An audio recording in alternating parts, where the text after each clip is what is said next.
All right, so now we're going to get into the sign in button. Now, before I do anything, I just want to show you that if we were to go to /API/auth/ and then anything, so sign in, it's going to bring us to this button here, which if I click, I can then choose an account. Don't do this, don't log in, but I just want to show you that basically anything that I put after auth is going to get picked up by next auth. And obviously this is nothing, so it just says this action with HTTP GET is not supported by next auth. All right, so we know that that part of our project's working. Now we're going to open up the nav bar because that's where our button is. So let's go to components and then nav bar. And we're going to bring a few things in from next auth. So let's import here. And this is going to be from next-auth, next-auth / React. Okay, and what we want to bring in is going to be sign in, so the sign in function, sign out. We also want use session, and we want get providers. Okay, now at the moment, we have this piece of state here is logged in, and we're using it in a few places to show or not show certain menu items. What I want to do right now is initialize our session and or check if we have a session and replace those is logged in where we check them, replace those with session. All right, so we brought this in, so I'm going to go now to just right at the top here, and let's say const, and we want to get from use session. So we want to get the data from use session, but I'm going to rename it to session. So that way we can just check for the variable of session. And then let's go down. I'm actually going to search for wherever we put is logged in, and I'm going to replace it. So like right here, we're saying if is logged in, I'm going to replace that with session. So if there's a session. Okay, I'll go to the next one. Right here, we're saying if not is logged in. So we want to say if not session. Here, we want to say if session. All right, then we have right here, check session. And then here, if not logged in, so we want to say if not session. So let's save that, and we should still see the same things because obviously we don't have a session. We haven't logged in yet. Now, we need to set our providers. So, because we're using the Google provider, but you could have other ones as well. But wherever we have this button, which is our nav bar, we want to use this get providers.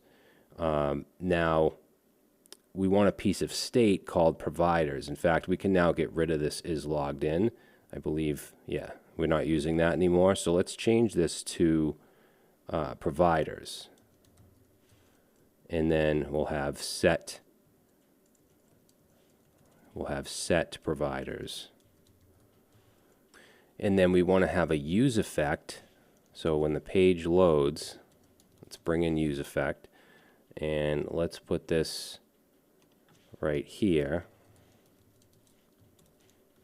Okay, so in this use effect, let's pass in our function and just an empty array here. And in the use effect, we're going to create a function called set auth providers because it needs to be asynchronous.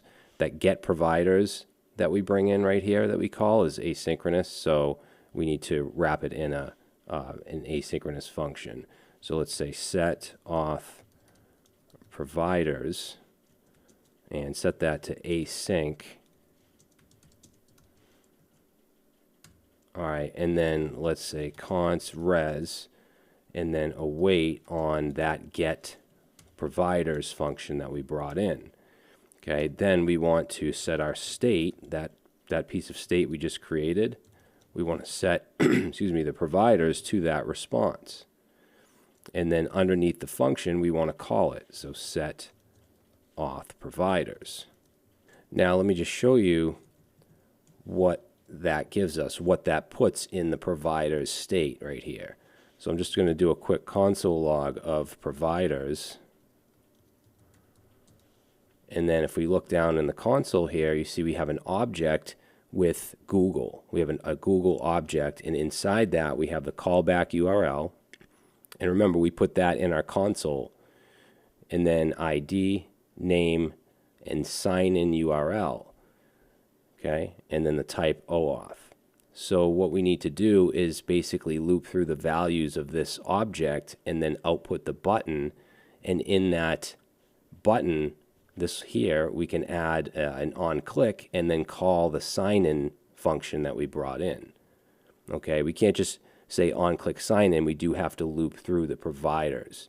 And you might have other providers as well and have more buttons. You might have a login page where you have, Google, sign in with Google, sign in with GitHub, sign in with Twitter, whatever. So let's get rid of that console log, and then let's go to the login button. There's two of them. There's the mobile menu one and there's the desktop one. So this is the desktop one right here. And what we want to do is go above the button, and we're going to say if providers, so we'll check that first. Then we want to loop through the values of that Google object. So we can do that with object.values, pass in providers, and then we'll use map. Okay, so in this map, we'll pass in a function, parentheses here, and then provider. And then in these parentheses is where we want the button. So let's take this button here and let's move that into the map, into the callback. Now what we want to do is, first of all, give this button a key since it's inside of a map.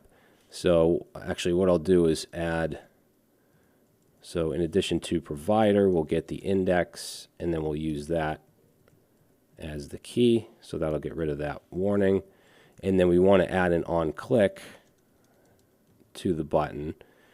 And we're going to call a function that then calls the sign in that we brought in from NextAuth, and we want to pass in the provider.id, which comes from here.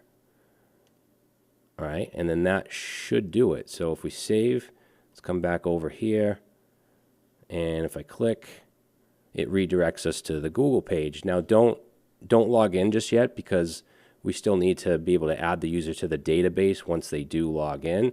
So we'll just keep that as is for now.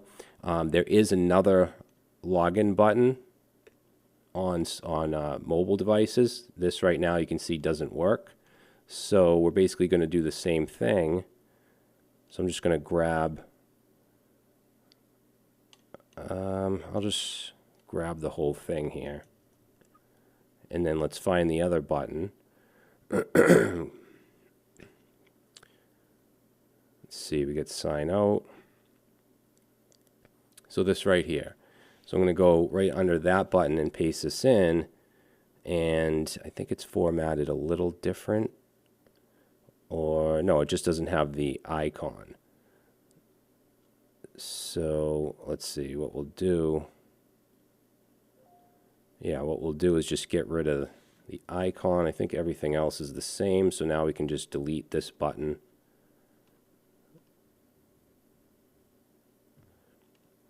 And then we don't need these parentheses, which this one ends here. Get rid of that. Providers, and then get rid of that and that.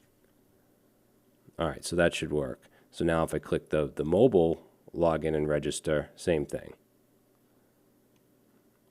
All right, cool. So yeah, I think now we're just ready to save the user to the database and make it so that the user ID gets saved to the session, and then we'll pretty much be able to authenticate.